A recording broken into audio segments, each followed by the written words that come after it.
We'll never be the same again. We'll never be whole again. Two roads diverged in a yellow wood, and sorry, I could not travel both and be one traveler. Long I stood and looked downward as far as I could to where it bent in the undergrowth. We're gonna miss her, and we have some good memories of her, and everybody has a memory of her. Then took the other, as just as fair, and having perhaps the better claim, because it was grassy and wanted wear. Though as for that, the passing there had warned them really about the same, and both that morning equally lay in leaves no step had trodden black. Oh, I kept the first for another day, yet knowing how way leads on to way, I doubted if I should ever come back. Two roads diverged in a wood, and I took the one less traveled by, and that has made all the difference.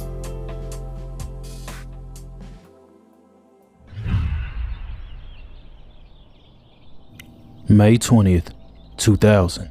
The world would make way for Tyeasha Starks. She would be born to her father, Philip Starks, and her mother, Tyeasha Harris. The place she called home would be the state of Tennessee, where growing up, she's described as a joy to everyone's life. She was also described as a daddy's girl, someone with a glowing smile, but also a great sense of humor. She had a silly personality, and putting smiles on others' faces was something she enjoyed. At the age of 5, Tyeasha would begin cheerleading, and by 7, she was into gymnastics. While in school, she was smart. She was someone who took her education very personally. She was always an honor student and got things done. Like clockwork, Philip and Tyeasha would watch their young girl grow into a young woman, and before you know it, she was in those high school years. By the year of 2018, she would graduate with honors from Haywood High School and begin her journey into adulthood. After high school, she would continue her education at Austin Peay State University, where she was a major in biology. Her dream job after completing her education was becoming a dentist. During her college years, she would begin dating a guy named Bryce Curry, a guy whom she had met in high school. But this time around, it was different. They were actively pursuing one another, and a relationship would bloom. In the beginning, things were going okay. Tyeasha was a student at Austin Peay State University, while Bryce was a college student in Memphis. When it came to their relationship, they were a lot alike. They were both driven and ready for success. However, 1 year into their relationship, things would begin to go downhill. Not because they had begun to grow apart from each other, but rather, Tyeasha would come to find out that she was pregnant, and with them both being in college, this was a hindrance. But like anything life throws at you, you have to buckle down and deal with it. After all, life goes on, but for them, it only got worse. The relationship would eventually run its course, and this is before the baby was even born. Tyeasha would come to the conclusion that they were better off separate and co-parenting. But Bryce was totally against this. He wanted his child to be raised in a 2-parent home. But for Tyeasha, she wanted a healthy lifestyle for her child, so being separate was best. It was better to call it quits. Sometimes it's better to let it go before hating each other in the end, because, after all, they have a child in the mix, and them having a great relationship is very detrimental. By January of 2022, they would welcome their baby boy into this world, and upon gazing upon her son, Tyeasha fell in love. At that moment, she vowed to give him the world. As far as Tyeasha and Bryce, they were cordial. They were even able to work out an agreement without the courts being involved. They decided that Bryce would have their son on Monday, Tuesday, and Wednesday, and Tyeasha would keep him for the remainder of the week. While Tyeasha was in school, her mother and father were her backbone. They would often watch their child so they could further their education. For the next year, it seemed to work out, and by 2023, Tyeasha would be 22, going on 23. By now, her son is 1 year old, and Tyeasha is described as a great mother. She's said to have an infectious smile, but also a humble spirit, someone who is truly a light in a world full of darkness. At this time, she had a pharmacy technician license, but she had also established a business of her own. doing lashes. For Tyeasha, life was hectic. She was 22 years old. She was juggling her education, as well as juggling a job. But if that wasn't enough, she also had a son. But Tyeasha never complained. She loved being a mother, so she made it work, no matter what. For Tyeasha, life was planned out. She was to finish her education, become a dentist, and then travel the world. But sadly, those dreams would never come to pass. A tragedy would strike that would turn all of her dreams into what ifs. February 20th, 2023. For Tyeasha, the day was normal. It was Monday, and it was Bryce's day to take their son. So like clockwork, she meets up with him and she drops him off. By the time Tyeasha makes it to class, her phone begins to go off. Bryce begins calling, and then he begins to text. He would inform Tyeasha that he wouldn't be able to keep their son on the next day, which would be Tuesday, because he had class. This would immediately spark an argument, because after all, these were his days to take care of his son, and he should have had everything lined up. When push comes to shove, Tyeasha handled it.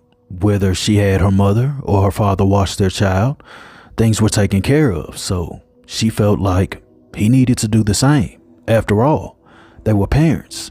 It wasn't just her child. You're the father. Handle your responsibility.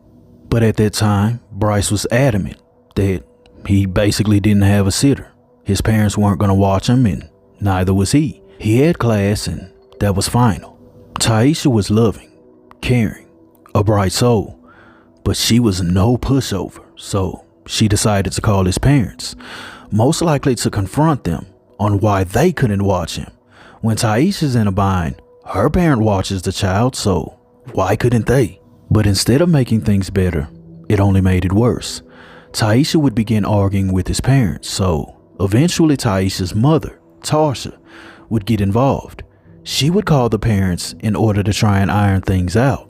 This too would fail, and Tyeasha would begin arguing with the parents as well. When they weren't able to come to an agreement, Tyeasha would finally decide that when she leaves class, she'll just go drive and get her son, which is roughly 2 hours away. Her mother says, okay, that's fine. But due to the argument, her mother would advise her to take some friends, just in case. So Tyeasha would do just that. And shortly before arriving at Bryce's parents' home, she would call her mother and she would inform her that she was close. She was about to get her son and drive back home. She ended the call with her mother, but little did her mother know that when that call ended, that would be the last time she ever heard from her daughter. Around 7 p.m., Tyeasha would receive a call from another one of her children. In the call, Tyeasha was advised that Tyeasha never picked up her son. This would immediately worry Tyeasha, so instead of waiting, she would hop in her car and make the drive to Jackson, Tennessee. On the way down there, she was anxious and worried. After all, it was rightfully so, because they had had an argument, and now her daughter isn't answering the phone, and there's no word from her. When Tyeasha arrives at the home of Bryce's parents, she's in total shock. Upon arriving, not only did she not see her daughter, but what she was staring at was a crime scene. Tyeasha had arrived shortly after 7 p.m., and shortly after arrival, the medical examiner would approach her and let her know that her daughter Tyeasha was deceased. Like any other parent, she wanted to see her child, whether she was here or not. But then she was informed that Tyeasha had been transferred to Nashville, Tennessee, pending autopsy results. Sadly, an autopsy would conclude that Tyeasha had succumbed to injuries due to gunfire. She was hit once in the arm and once under the armpit, but the one under the armpit would travel before coming to a stop inside of her lungs. The only question now is who did it? Well, for this case, it wasn't a whodunit. They knew who did it. It was 44-year-old Tyeasha Curry, the father of Bryce Curry and the grandfather of their child. Police had initially responded to the scene at 6:30 p.m. and by 7 p.m., Tyeasha Curry was in custody and he was downtown being interrogated. Tyeasha Curry would be questioned, and then released, pending an investigation. Time begins to pass. 1 day turns into 2 days. And then those days begin to form weeks. Those weeks will turn into months. During the course of the investigation, the family is constantly calling the authorities, asking for any type of update. But every time, the family was met with a cold response. In fact, they told the mother of Tyeasha that she called so much, asking the same questions over and over, that she was a problem. And just like that, the fight for justice would begin. They would take matters into their own hands and hit the streets. Good evening. We begin tonight at 10 with a vigil held for a woman shot and killed earlier this week. Thank you for joining us. I'm Brad Douglas. WBBJ 7 Eyewitness News anchor Terry Jelks has been out at the vigil with the family this evening. She joins us now live in studio with what the family plans to do moving forward. Terry. That's right, Brad. I spoke to the family tonight who says they're willing to take any steps necessary to get justice for their loved one. We'll never be the same again. We'll never be whole again. Friday evening, the family of 22-year-old Tyeasha Starks gathered to hold a candlelight vigil and release balloons in her honor. We're going to miss her, and we have some good memories of her, and everybody has a memory of her. But we also are here because we want justice for my niece. On February 20th, Starks was killed after a conflict on Harpeth Drive in Madison County. According to the Madison County Sheriff's Department, the identity of the shooter is not being released at this time because there are no formal charges at this time. She didn't deserve this. She's a very intelligent young lady. She had her head on straight. She had, she was in college. She was working overtime so she could graduate this fall.